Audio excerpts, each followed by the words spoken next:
Well, welcome back to Angling Al, the Buddha fisherman. And where are we going today then, Al? We are 156 miles away from Clumber Park.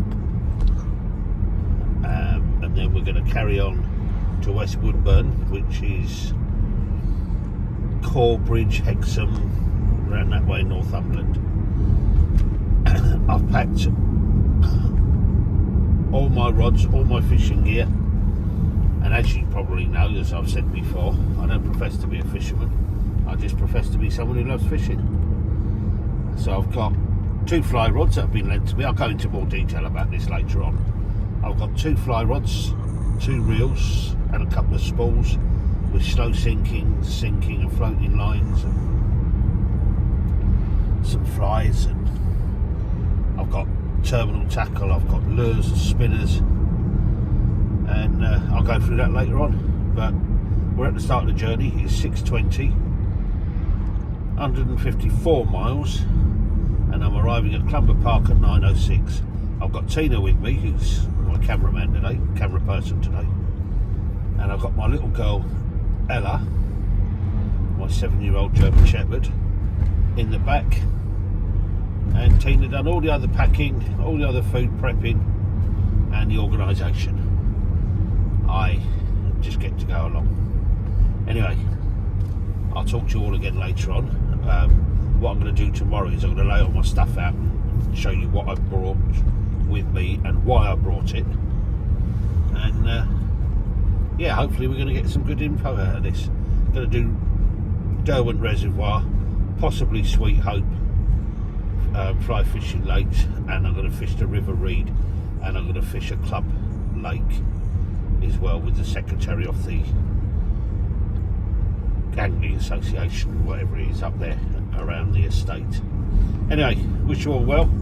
Thank you for tuning in again, and I'll see you all when we're actually up in Hexham, which will be sometime later this afternoon. Cheers. Ciao, ciao. So, I've arrived, I've unpacked, shopping's been delivered. So we're going to be going back and I'm going to cook a lasagna, or we are. And we came for a walk with Bells. And I'm sitting up here on this bench.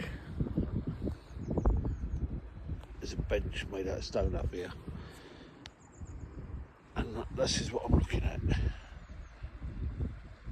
And I don't want to say what it is or where it is, but man, isn't that beautiful?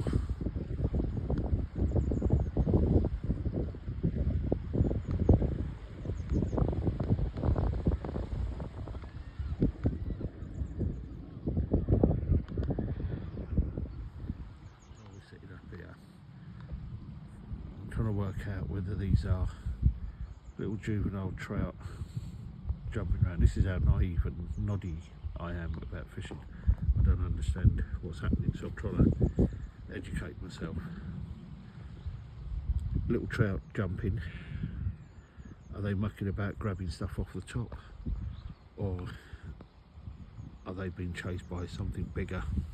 Are there pike in here? But I'm going to have the opportunity to fish this little bad boy in a few days. So anyway, that's a nice pool. The only thing is the access this side, down here, just beyond that bush there, that bit there, coming along there. It's about a 4.5 foot drop down at the river. So I'm thinking, nah. So trying my way down there, go out onto that spit, walk across that spit to that bit,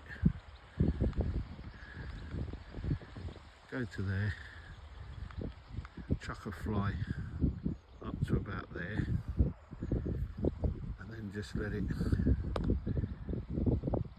come down.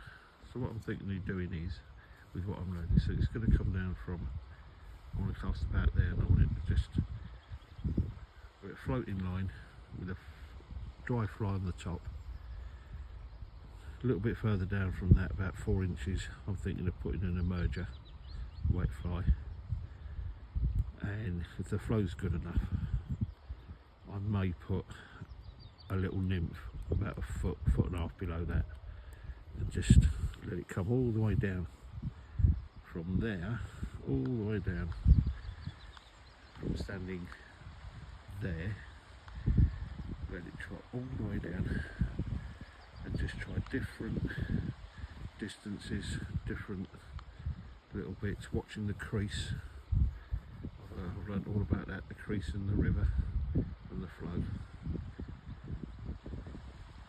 because apparently trout by nature are lazy and they don't want to sit in something that's moving fast, and they've got to constantly swim against it. They've got to conserve energy to make little trout.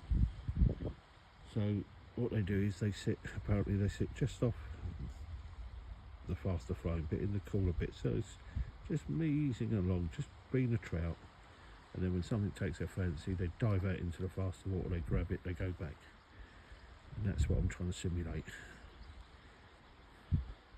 It'd be nice to do spinners here though, I must admit, but not under, because I'm a guest of someone, but under their rules they don't like.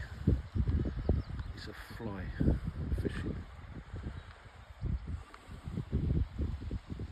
spot. This is not for spinning or baiting or worms and lures and all that kind of stuff. But anyway, sitting here dreaming of tricking these fish into taking my flies, which is a lure really, isn't it? Trying to pretend to be something else to catch a fish. But there we are. Anyway, sitting here and I keep seeing topping, fish topping, splashing. Like I said about the little ones being chased, are they bait fish being chased by pikey or a bigger trout or something. Sometimes I see lips, which into my untrained eye, is it a fish taking something off the top, like I used to see with carp when I used to do carping. If I see the back end of the fish, post dorsal fin and tail, does that mean they're taking stuff subsurface? So a wet fly would be better. Don't know. And it's always handy to, might as well go and do 3, like a scratching rig in beach fishing, 3-hook flapper. What's wrong with putting a nymph to bounce around near the bottom? Yeah, you can get caught. It's worth the risk though, isn't it? Then a wet fly about a foot and a half up from that, and then a dry fly. I know it's not going to be able to sit on the top with all that weight underneath it, but it'll be in that space, wouldn't it? That's my thoughts anyway. So anyway, yes, I'm sitting there and watching that, so I'll get lips, I'll get shoulders, I'll get tails, I'll get bait fish being chased.